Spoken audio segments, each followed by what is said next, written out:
Hello बच्चों, let's read the question. Square matrix A with elements from the set of real numbers is said to be orthogonal if A transpose equal to A inverse.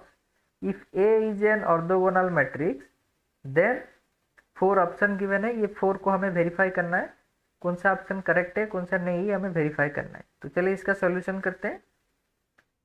First हमें given क्या दिया है, A transpose equal to A inverse, ये given दिया है। तो both side क्या कर लेते हैं, ए मल्टीप्लाई करते हैं। बोथ साइड जब ए मल्टीप्लाई होगा तो A into A transpose equal to क्या आ जाएगा, A into A inverse is equal to I. That means A को हम लिख सकते हैं ए ट्रांसपोज का transpose and into A transpose equal to I आ गया। And we know that A into A transpose जब आई आता है that means we say that A is a orthogonal matrix. Therefore यहाँ पे ए ट्रांसपोज क्या हो गया, is an orthogonal matrix, is an orthogonal matrix. That means first statement A हमारा correct है, फर्स्ट ऑप्शन। अब चलते हैं सेकंड को वेरीफाई करते हैं। A into A transpose equal to I, ये हमारा गिवन है। इसका बोथ साइड इनवर्स लेते हैं, that means A into A transpose इसका इनवर्स इक्वल टू आई का inverse.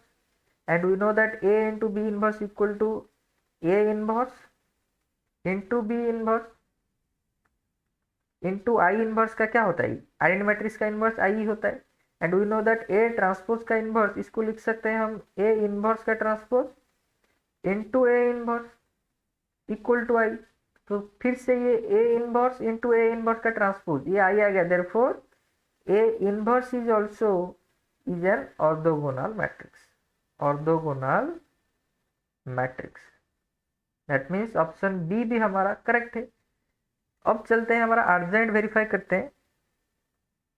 Urgent we know that adjoint of A equal to क्या होता है, A inverse into determinant of A and determinant of A inverse equal to क्या होता है, 1 by determinant of A. तो ये हमारा ए ट्रांसपोज के साथ कभी भी इक्वल नहीं होगा। तो ए इनवर्स का डिटर्मिनेंट इक्वल टू क्या होगा, 1 by determinant of A. And orthogonal matrix में, फॉर ऑर्थोगोनल मैट्रिक्स पहले से हमें पता है ए इनवर्स एक ऑर्थोगोनल मैट्रिक्स है। तो फॉर ऑर्थोगोनल मैट्रिक्स हमेशा जब ए एक ऑर्थोगोनल मैट्रिक्स होगा तो इसका डिटर्मिनेंट वैल्यू हमेशा प्लस और माइनस 1 आएगा। तो ये क्या हो जाएगा हमारा, प्लस और minus 1। That means determinant of A inverse क्या आ गया, प्लस और माइनस 1। तो ऑप्शन डी भी हमारा करेक्ट हो गया। अब चलते हैं अर्जेंट में। अर्जेंट तो हमें पहले से पता है, adjoint of A equal to A inverse into determinant of A. That means it is not equal to A transpose. यहाँ पे हमारा गिवन है adjoint of A equal to A transpose, but actually adjoint of A equal to क्या है, A inverse into determinant of A. तो option C हमारा false हो गया। That means A B D option are correct but C is A false. I hope all of you understand. Thank you. All the best.